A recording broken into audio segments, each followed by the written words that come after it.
Hello my dear student, मैं मनोज शर्मा आपके अपने YouTube channel maths planet institute पर आपका हार्दिक स्वागत करता हूं। आज के लेक्चर में हम करने वाले थ्योरम 7.16। ये थ्योरम भी काफ़ी इंपॉर्टेंट है। इन तीन थ्योरम में से एक थ्योरम आपको जरूर मिल जाएगी। ज़्यादातर थ्योरम जो मिलेगी वो आपको समरूप मैट्रिक्स के जो आपके समरूप मैट्रिक्स के जो अल्पिष्ट बहुपद होते हैं वो समान होते हैं। ये थ्योरम और ये वाली जो थ्योरम अपन ने लास्ट लेक्चर में करी थी वो वाली थ्योरम आपकी काफ़ी इंपॉर्टेंट है, इसमें से आपको मिल सकती है। तो देखो 7.16 जो थ्योरम कहती है वो क्या कहती है, मैट्रिक्स ए का जो अल्पिष्ट बहुपद है, मैट्रिक्स ए का जो अल्पिष्ट बहुपद है, मैट्रिक्स ए का अल्पिष्ट बहुपद, अल्पिष्ट बहुपद मैट्रिक्स ए को, मैट्रिक्स ए को, मैट्रिक्स ए को उसे जनित करने वाले, जनित करने वाले, जनित करने वाले प्रत्येक बहुपद का भाजक होता है। प्रत्येक बहुपद का क्या होता है? भाजक होता है। प्रत्येक बहुपद का क्या होता है? भाजक या खंड होता है, खंड होता है। ये थ्योरम देखो ध्यान से देख लेना, इंपॉर्टेंट थ्योरम है ये।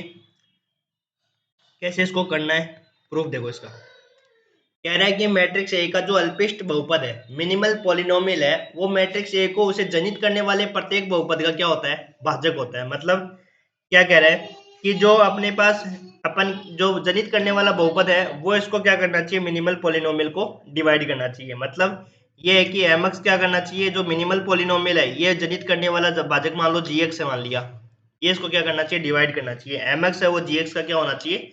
भाजक होना चाहिए। mx जो है वो अपने पास मिनिमल पॉलिनोमियल है और इसको जनित करने वाला बहुपद हमने क्या माना है? gx माना है। तो मिनिमल पॉलिनोमियल जो है वो क्या करता है? gx का भाजक होना चाहिए। ये कह रहा है कि मैट्रिक्स ए का जो अल्पिष्ट बहुपद है, उस अल्पिष्ट बहुपद को मैंने मान लिया mx और उसे जनित करने वाला प्रत्येक बहुपद क्या मान लिया? gx मान लिया। तो अपने को ये सिद्ध करना है कि जो अल्पिष्ट बहुपद है वो gx का क्या हो जाएगा? भाजक हो जाएगा। ये प्रूव करना है। तो इसको कैसे प्रूव करनी है? तो सबसे पहले हम मान लेंगे कि माना मैट्रिक्स ए का अल्पिष्ट बहुपद क्या है? mx है। तो देखो माना मैट्रिक्स ए का अल्पिष्ट बहुपद क्या है? mx है। अल्पिष्ट बहुपद क्या है? mx है। अल्पिष्ट बहुपद क्या है? mx है। तथा ए को जनित करने वाला, ए को जनित करने वाला बहुपद क्या है?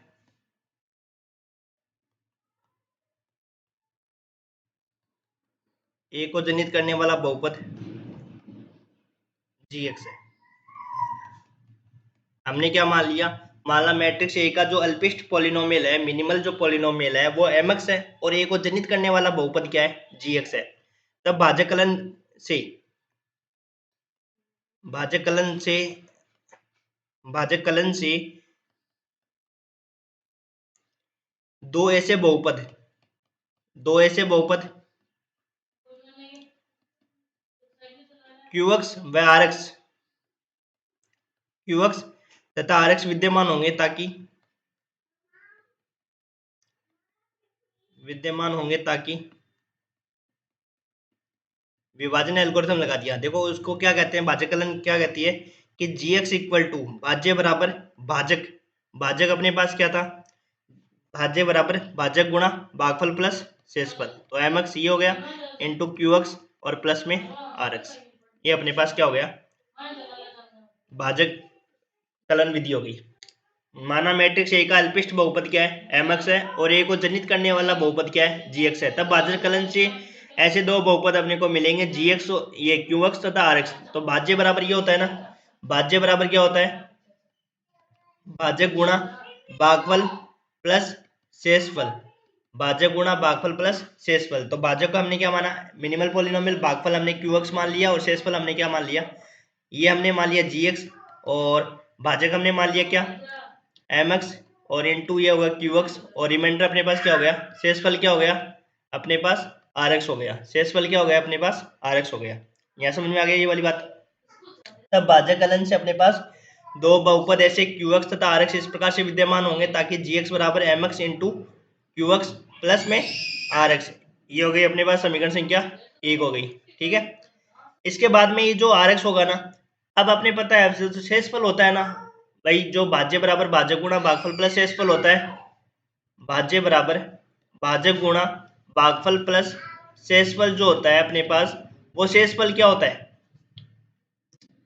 शेषफल जो होता है वो क्या होता है कि या तो ये जीरो मिल जाता है, शेषफल या तो क्या मिल जाएगा अपने पास, जीरो मिल जाएगा भाई। शेषफल या तो खत्म ही हो जाएगा, जैसे मान लो अपन ने मान लिया कि जैसे मान लो 15 में अपन क्या कर रहे हैं, 8 का भाग दे रहे हैं, तो 8 एकम 8, या 16 में भाग दे रहे हैं तो 8 दूनी 16, तो या तो अपने पास शेषफल क्या हो जाएगा, जीरो आ जाएगा।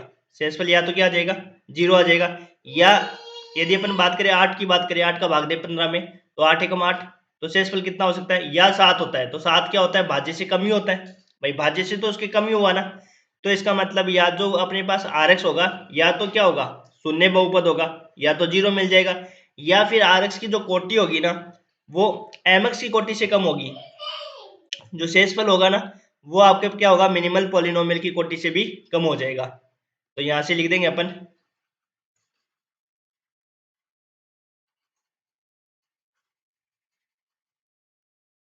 यहां से हो जाएगा ये, जहां RX या तो शून्य बहुपद है,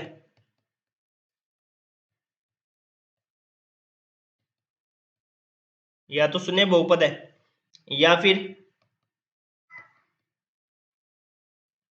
डिग्री ऑफ RX है वो किससे कम हो जाएगा, डिग्री ऑफ MX की से कम होगी। डिग्री ऑफ RX क्या हो जाएगा, डिग्री ऑफ MX से कम हो जाएगी। ठीक है, RX की कोटि या तो MX की कोटि से कम हो जाएगा, या फिर ये क्या मिल जाएगा अपने पास, जीरो बहुपद मिल जाएगा। अब समीकरण 1 में क्या रख दो, x बराबर a प्रतिस्थापित करने पर, समीकरण 1 में क्या कर दो, x बराबर a प्रतिस्थापित करो, तो x बराबर a प्रतिस्थापित करोगे तो GA बराबर क्या हो जाएगा अपने पास, MA into QA plus RE, यही मिलेगा अपने को। जब अपने क्या कर दिया, x बराबर a प्रतिस्थापित कर दिया, हमने क्या किया, सबसे पहले मैट्रिक्स का जो मिनिमल पॉलिनोमियल माना था वो अपने क्या माना था, MX माना था, और a को जनित करने वाला बहुपद क्या माना था, GX माना। तब भाजकलन से दो ऐसे बहुपद अपने को QX और RX इस प्रकार विद्यमान हो गए ताकि GX बराबर क्या लिख सकते हैं, MX into QX plus RX। अब ये जो RX होगा ना, जो अपने पास शेषफल आएगा वो शेषफल क्या होगा, या तो क्या होगा शून्य बहुपद मिलेगा, या इसकी क्या होगी, MX से भी डिग्री कम हो जाएगी। जब हम x बराबर a प्रतिस्थापित करेंगे, x बराबर a प्रतिस्थापित करने पर अपने को क्या मिलेगा, GA बराबर MA into QA plus RA। अब यहाँ देखो समझो, यहाँ पे अपने पास मैट्रिक्स A का जो पॉलिनोमियल माना था हमने, मैट्रिक्स A का जो अल्पिष्ट बहुपद माना था वो हमने क्या माना था, MX माना था। मैट्रिक्स A का अल्पिष्ट बहुपद, अल्पिष्ट बहुपद हमने क्या माना था, MX माना था। अल्पिष्ट बहुपद क्या माना था, MX माना था। अल्पिष्ट बहुपद होने का मतलब क्या होता है, आपको मैंने एग्जांपल में बताया कि अल्पिष्ट बहुपद होने का मतलब क्या होता है कि यदि उसमें A मैट्रिक्स रखने पर इसको क्या करेगा, सेटिस्फाई करेगा। यहाँ से अपन क्या लिख सकते हैं, MA इक्वल टू जीरो लिख सकते हैं, MA इक्वल टू जीरो लिख सकते हैं। जो मैट्रिक्स A है उसका जो अल्पिष्ट बहुपद हो जाएगा वो क्या हो जाएगा अपने पास, MX।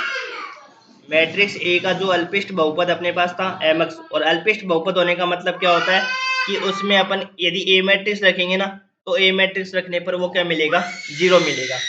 अब अपने पास बताएं कि जो अपन उसको जनित करने वाला होता है, जो उसको क्या करने वाला है, जनित करने वाला है, तो जो जनित करता है वो भी, जैसे अपन ने क्या देखा था, अभिलाक्षणिक बहुपद देखा था ना, वो अभिलाक्षणिक बहुपद था, वो अभिलाक्षणिक बहुपद,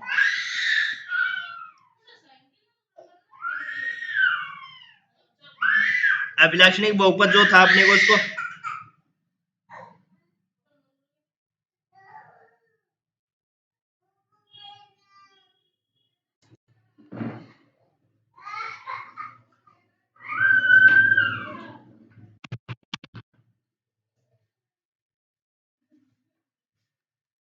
जो अपने पास अभिलाक्षणिक बहुपद था वो अभिलाक्षणिक बहुपद जो जनित करने वाला है, मैंने आपको बताया था कि जैसे मान लो डेल्टा x बराबर अपने पास इस प्रकार से है, x माइनस 2 की पावर 3 है और x माइनस 5 है, तो यहाँ से अपने पास क्या आते थे, तीन मिनिमल, एक बार तो मिनिमल पॉलिनोमियल ही माना जाता था f(x), g(x) और h(x), यही होता था, है ना।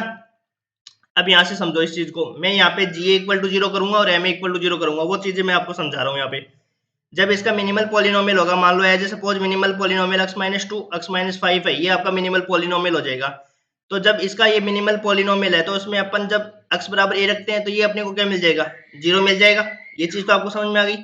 लेकिन जब अपने पास hx होता है, वो hx अपने पास क्या होता है, x माइनस 2 और x माइनस 5, ये जो आपका होता है ये तो इसी के बराबर होता है, ये इसको जनित ही करने वाला है ना, ये तो क्या होता है, जनित करने वाला है। जो मिनिमल पॉलिनोमियल होता है उसकी घात जो होती है वो जनित करने वाले बहुपद की घात से क्या होती है, हमेशा ही कम होती है। या ऐसे बोल सकते हो कि जनित करने वाला बहुपद की जो घात होती है वो मिनिमल पॉलिनोमियल की घात से क्या होती है, ज्यादा ही होती है ना, ज्यादा। तो ये जो होता है वो आपका क्या होता है, अभिलाक्षणिक बहुपद ही होता है। जो लास्ट वाला मैंने आपको बताया था कि लास्ट वाला तो क्या होता है, वही आपका क्या होता है, अभिलाक्षणिक बहुपद होता है। उसको चेक करने की जरूरत नहीं है, क्यों, क्योंकि आपको पता है कि जो केली हैमिल्टन प्रमेय कहती है कि प्रत्येक वर्ग मैट्रिक्स है वो स्वयं के अभिलाक्षणिक समीकरण को क्या करता है, संतुष्ट करता है। उसमें तो अपन यदि ए रख देंगे ना x बराबर ए, तो ये तो इसको क्या करेगा, सेटिस्फाई करेगा। तो अपने पास यहाँ देखो ए को जनित करने वाला जो अपने पास बहुपद था वो क्या था, gx था। जनित करने वाला ये बहुपद अपन ने इसको क्या दे दो नाम, यदि ये मान लो gx है तो इसमें x बराबर ए रखने को कोई जरूरत नहीं है, यदि ये तो उसको सेटिस्फाई करेगा, क्योंकि ये तो केली हैमिल्टन प्रमेय से कहती है कि प्रत्येक वर्ग मैट्रिक्स स्वयं के अभिलाक्षणिक समीकरण को संतुष्ट करता है। तो यहाँ से जी ए बराबर क्या हो जाएगा, 0 हो जाएगा। यहाँ से अपन क्या लिख सकते हैं, डायरेक्ट जी ए बराबर 0।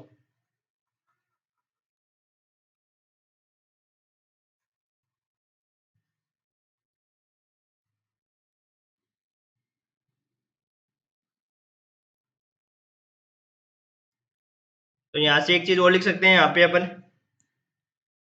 जी ए इक्वल टू भी क्या हो जाएगा अपने पास, 0 हो जाएगा जी ए इक्वल टू 0। तो यहाँ से अपन लिख देंगे, देखो ये हो गया 0 equal to 0 into q a plus r a. तो यहाँ से अपने पास क्या आ गया, आर ए इक्वल टू क्या आ गया, 0 आ गया,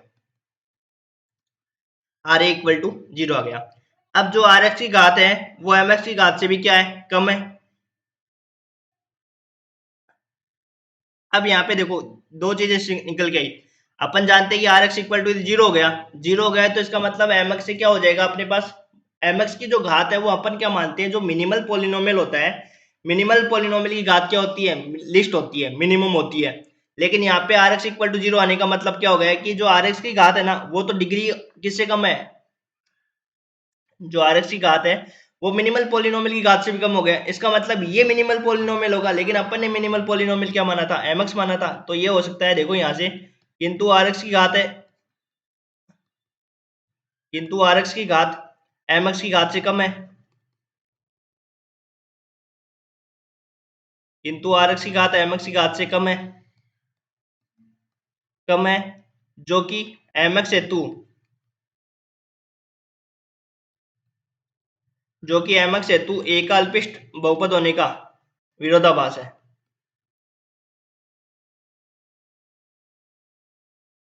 एल्पिस्ट बहुपद होने का क्या है, कॉन्ट्राडिक्शन है। फिर तो अपने पास जो एल्पिस्ट बहुपद हो जाएगा वो आरएक्स हो जाएगा, क्यों, क्योंकि इससे भी कम हो जाएगी इसकी घात। अपन क्या मानते हैं, अपन ये मानते हैं कि मिनिमल पॉलिनोमियल वही होता है जिसकी घात क्या होती है, लिस्ट होती है। लेकिन ये तो हो नहीं सकता, क्योंकि मिनिमल पॉलिनोमियल हमने क्या माना है, एमएक्स माना है। तो इसका मतलब ये हो गया कि अतः अपन ये बोल सकते हैं कि आरएक्स जो होगा वो अपने पास क्या होगा, शून्य बहुपद होगा। अतः आरएक्स क्या होगा, एक शून्य बहुपद होना चाहिए।